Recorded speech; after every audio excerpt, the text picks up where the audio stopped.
biyaha wasaqda geeduhu way ku baxaan si kasto biyuhu caraq u yihiin hadii geed lagu waraabiyo quruxdiisa iyo bilcdiisa isha looma dhameystiri karayo caleemihiisa maalinta ka dambaysa wuu sii baxaya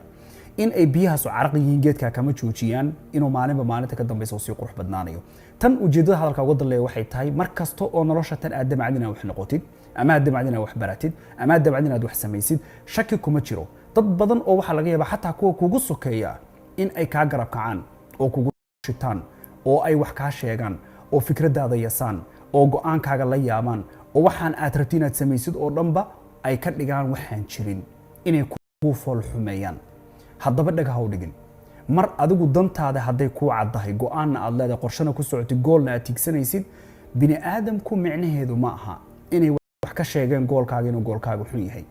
waxay uun mar walba dadku hadlaan iyagu qof ahaan waxay yihiin ma aysan hadlin adigu waxaa tahay cid hadli kartana ma jirto qofkaad adigu tahay taa mar walba ka dhadhacsanaato